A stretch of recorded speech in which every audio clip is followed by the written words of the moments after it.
સુંદરગીરી ગોસ્વામી, મુકામ ઉના, જિલ્લો ગીર સોમનાથ. મને મોઢામાં તકલીફ હોવાને કારણે મેં મારા જમાઈ જે અમદાવાદમાં છે એને કીધું કે ભાઈ દાંત મારા ઉપર તાળવાના ભાગમાં છે ચાંદા જેવું છે, તો એવું કોઈ ડૉક્ટરની તમે તપાસ કરજો. એટલે મારા જમાઈએ તપાસ કરી અને મને કીધું તમે અમદાવાદ આવી જાઓ. હું અમદાવાદ આવ્યો. અમે બંને ઝેનિશ હોસ્પિટલમાં ડૉક્ટર સંઘવી સાહેબને મળ્યા. એને તપાસ કરી તો કે વાંધો નહીં, તમારે ઓપરેશન શક્ય છે. પહેલાં તમારે દાંતનું પેલું કઢાવી અને એની ચોખ્ઠું બનાવવું પડશે.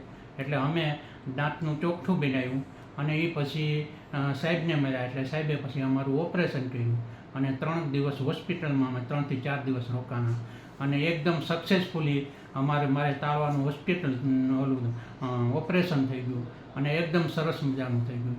એ પછી દાંતનું ચોખ્ઠું પાછું બેસાડવામાં આવ્યું અને એ દરમિયાન બોલવામાં થોડીક તકલીફ થતી હતી, પણ પછી ઓપરેશન થયા પછી ચોખ્ઠું બનાવ્યા પછી બોલવામાં એકદમ સરળ થઈ ગયું અને ધીરે ધીરે એકદમ અત્યારે એકદમ સરસ થઈ ગયું.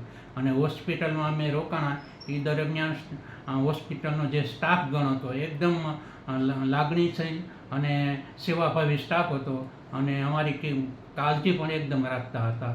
સાથે સાથે નિશાંતભાઈ સંઘવી સાહેબનું પણ કામ એકદમ સરસ હતું. એમનો સ્વભાવ પણ એકદમ માનવતા ભરેલો હતો અને એના માર્ગદર્શન અડધી બીમારી જાણે કે દૂર મૂકી જાય એવી સલાહ પણ આપતા હતા. અને આ રીતે અમારું ઓપરેશન એકદમ સક્સેસફુલ થઈ ગયું છે. અમને કોઈ જાતની તકલીફ નથી અને હોસ્પિટલની સ્વચ્છતા પણ એકદમ સરસ મજાની છે. અને આ માટે હું સંઘવી સાહેબનો ખૂબ ખૂબ આભારી છું.